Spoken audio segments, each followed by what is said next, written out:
हाय दोस्तों, नमस्कार। मैं आपका भाई संतोष कुमार। फिर से मैं एक टॉपिक लेकर आया हूँ, इंग्लिश ग्रामर मतलब basic grammar.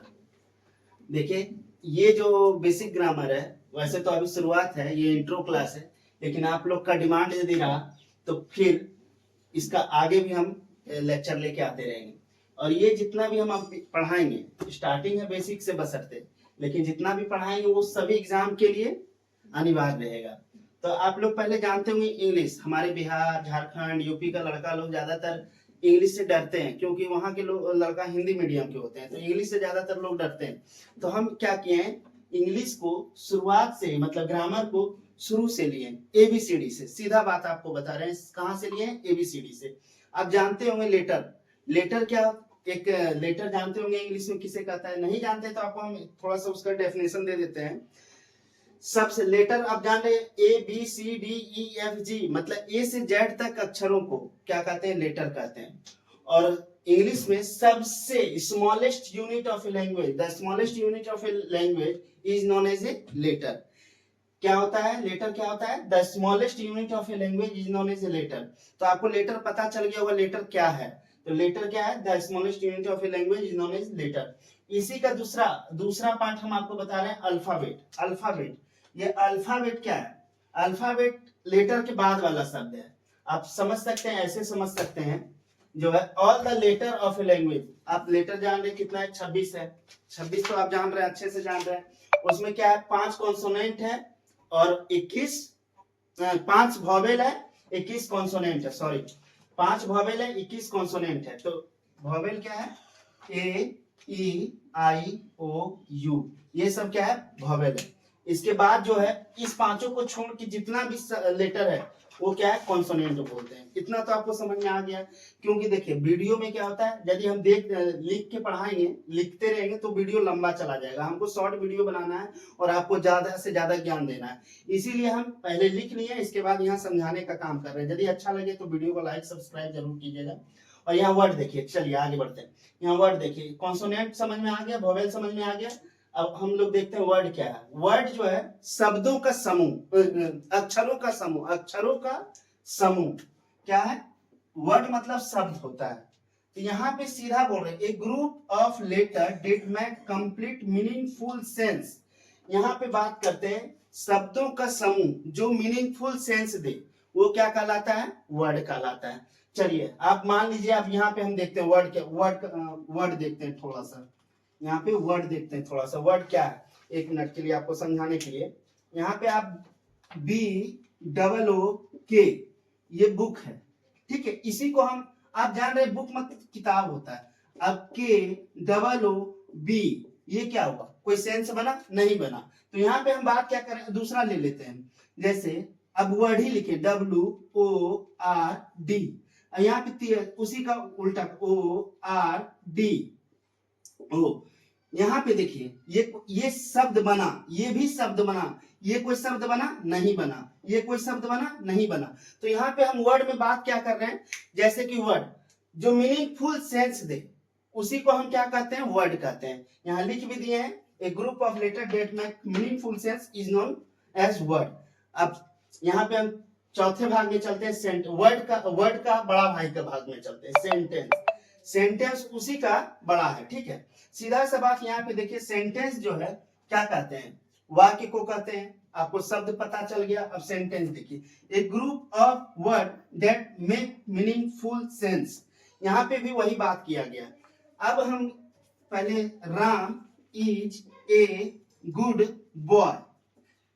Ram is a good boy, ठीक है। ये सेंटेंस क्या है? मीनिंगफुल आपको दिख रहा है ना? ये सेंटेंस मीनिंगफुल दिख रहा है। अब इसी को हम जैसे यहाँ पे देखते हैं, गुड राम इज बॉय। ये क्या मीनिंगफुल सेंस है? नहीं है। ये मीनिंगफुल सेंस नहीं है, और ये मीनिंगफुल सेंस है। तो यहाँ पे क्या हमको समझना है, वर्ड और सेंटेंस में जो मीनिंगफुल सेंस दे उसको हम वर्ड और सेंटेंस कहते हैं। ये तो हो गया। यहाँ पे आप इसके आगे, ये हो गया बेसिक बच्चा वाला ग्रामर। ये नहीं बोल सकते हैं 3 4 5 6 7 वाला ग्रामर हो गया। लेकिन इसके आगे हम लोग को पढ़ना है पार्ट्स ऑफ स्पीच, जो कि ग्रामर का फर्स्ट टॉपिक है या फर्स्ट बेटा बोल सकते हैं। तो पार्ट्स ऑफ स्पीच के अंदर भी कितना है, 8 है।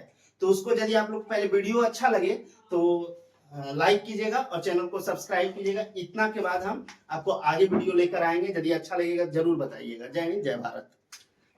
तो अभी हम लोग सेंटेंस देखें, वर्ड देखें, अल्फाबेट देखें, वोवेल देखें। अब इसके आगे जो है हम लोग भाई पार्ट्स ऑफ स्पीच देखेंगे, है ना।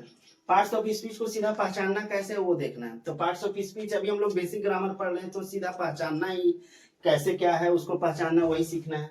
तो पार्ट्स ऑफ स्पीच पहले देखते हैं। पार्ट्स ऑफ स्पीच आखिर है क्या। तो पार्ट्स ऑफ स्पीच इंग्लिश सीखने के लिए बोल सकते हैं पहला सीढ़ी है, या तो ट्रांसलेशन बनाने के लिए या ग्रामर सीखने के लिए क्या है, पहला सीढ़ी है। तो पार्ट्स ऑफ स्पीच जो है क्या है वो बताते हैं। उसके कार्य और प्रयोग के आधार पे 8 भागों में बांटा गया। क्या, उसके कार्य और प्रयोग के आधार पे 8 भागों में बांटा गया, उसी को हम पार्ट्स ऑफ स्पीच कहते हैं। चलिए एक बार बोर्ड पे देखते हैं पार्ट्स ऑफ स्पीच का इंग्लिश में डेफिनेशन क्या होता है। तो देखिए, divided into 8 group, divided into 8 group. ये 8 ग्रुप, ये एक मेन है, अकॉर्डिंग टू द वर्क। अभी आप लोग से बात किए थे ना कार्य और प्रयोग के आधार पर। According to the work they do in a sentence, each group are called parts of speech. इसी का हिंदी होता है, आप लोग देख लीजिए, 8 भागों में बांटा गया है, उसके कार्य और प्रयोग के आधार पर उसी को पार्ट्स ऑफ स्पीच कहते हैं। और दूसरा चीज, अब types of parts of speech, कितने प्रकार के पार्ट्स ऑफ स्पीच होते हैं। आप सीधा बात जानिए, एक घर में 4 बेटा 5 बेटा होता है एक बाप का, तो यही ये मान लीजिए पार्ट्स ऑफ स्पीच क्या है, पिताजी हैं, उसके 8 बेटा है। तो इसी तरह देखिए 8 types of parts of speech होता है, जो noun, pronoun, verb, adjective, preposition, conjunction, interjection. तो सबका खासियत क्या, हर बाप का बेटा का खासियत जो है एक जैसा होता है क्या, एक जैसा गुण होता है क्या, नहीं। सबका क्या है, अलग अलग होता है। सबका पहचानने का तरीका, शकल, सूरत, बिहेवियर, सबका क्या होता है, अलग अलग होता है। तो उसी तरह हम लोग देखेंगे पार्ट्स ऑफ स्पीच का जितना भी बेटा है, सबका क्या है, गुण, धर्म, बोध करने का तरीका सब अलग अलग है। तो सीधा आप लोग नाउन जानते ही हो, नाउन हम लोग मतलब केजी से पढ़ते आ रहे हैं और अभी भी नाउन पढ़ रहे हैं, कंपटीशन का तैयारी कर रहे हैं। तो यहाँ देखिए नाउन क्या है। नाउन सीधा बात है नेमिंग वर्ड, संज्ञा बोलते हैं उसको।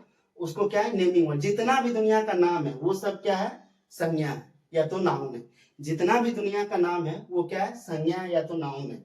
तो ये तो आपको समझ में आ गया। जैसे यहाँ पे जगह है, यहाँ पे लिखते हैं, यहाँ पे लिखते हैं राम, मोहन, पटना, मोहन, पटना, ये सब क्या है, संज्ञा है। इस तरह से जो भी नाम है, जैसे डॉग बोल दिए, कॉ बोल दिए, क्या ये सब नाम संज्ञा नहीं है, सभी संज्ञा। ताजमहल बोल दिए, क्या संज्ञा नहीं है, सब संज्ञा है। लेकिन किसके अंदर कौन संज्ञा है वो आपको आगे पता चलेगा, ठीक है। आगे का जब क्लास करवाएंगे तो वो पता चलेगा किसके अंदर कौन सा संज्ञा है।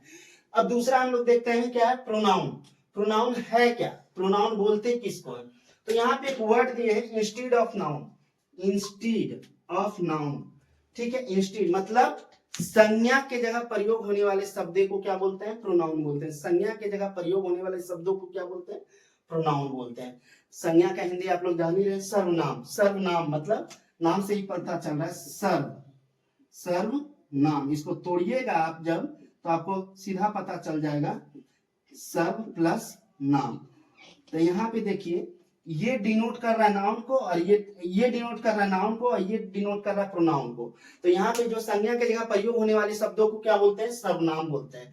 जैसे ही, सी, ये सब क्या है, ही, सी, ये सब किसके जगह प्रयोग होता है, प्रोनाउन पे। अब जैसे हम कोई सेंटेंस बोल रहे हैं, लेंदी सेंटेंस है, तो उसपे बहुत बार कोई नाम आ रहा है, तो उसके जगह ही लगा सकते हैं, सी लगा सकते हैं।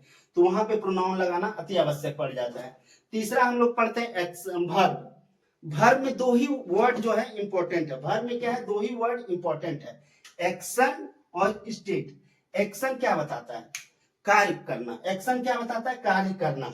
एक्शन क्या बताता है, तुम जो काम किया है उसका कार्य करना। जैसे दौड़ना, खाना, पीना, पढ़ाना, ये सब क्या है, एक्शन है।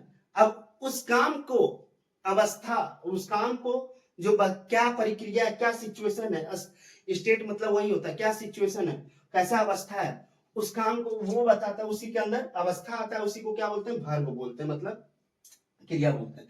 तो इतना तो समझ में आ गया होगा। और हम लोग चौथा पॉइंट पे चलते हैं, एडवर्ब। एडवर्ब सिंपल सा बात क्या है, एडवर्ब क्या करता है, क्वालिफाई, क्वालिफाई किसको करता है? एडजेक्टिव को और वर्ब, एडजेक्टिव को, पॉज करो पॉज करो पॉज करो। तो हेलो दोस्त, यहाँ पे हम लोग क्या है, चौथा देखेंगे एडजेक्टिव। चौथा क्या देखेंगे? एडजेक्टिव। एडजेक्टिव होता क्या है? तो एडजेक्टिव सिंपली जो काम करता है, कैसे करता है? क्वालिफाई करता है किसको? नाउन और प्रोनाउन को। किसको क्वालिफाई करता है? नाउन और प्रोनाउन को। मतलब एडजेक्टिव जो है नाउन और प्रोनाउन की विशेषता बताता है, उसी को हम एडजेक्टिव कहते हैं। और एडवर्ब किसको कहता है ना? सीधा बात, आप एक बात समझ जाइएगा, एडजेक्टिव जो है नाउन और प्रोनाउन की विशेषता बताता है, उसी को क्या कहते हैं? एडजेक्टिव कहते हैं। एडवर्ब किसको कहते हैं? तो यहाँ पे देखिए, एडवर्ब जो है क्या बोलते हैं? एडजेक्टिव और वर्ब को क्वालिफाई करता है। किसको क्वालिफाई करता है?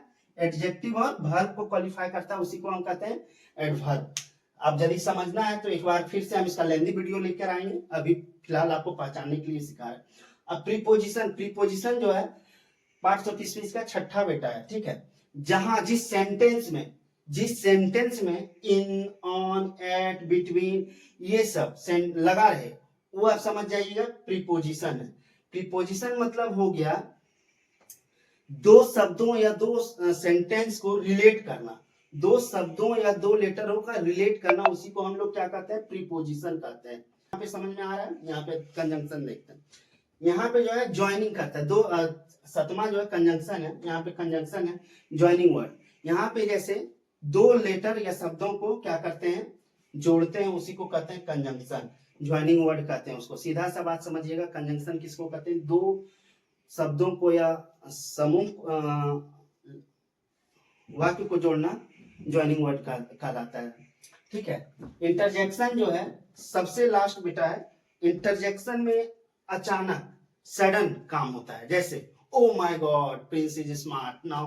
तो ये क्या हो गया? सडन बोले, प्रिंस को देख के हम क्या बोले? ये स्मार्ट है, तो ये मेरे मुंह से स्मार्ट निकला, है ना। तो यहाँ पे जो रिएक्ट कर रहे हैं, जैसा हम रिएक्शन दे रहे हैं, वो किसके अंदर आएगा? इंटरजेक्शन के अंदर। और उसमें एक चीज और है, फीलिंग, फीलिंग भी आएगा। यदि हमें चोट लग गया, उफ, ऐसे करते हैं ना, तो ये क्या आ गया? फीलिंग। तो वो भी किसके अंदर आएगा? इंटरजेक्शन के अंदर। सो दोस्तों, आज बस यदि चैनल ये पसंद आया हुआ वीडियो तो सब्सक्राइब और शेयर कीजिएगा। जय हिंद, जय भारत।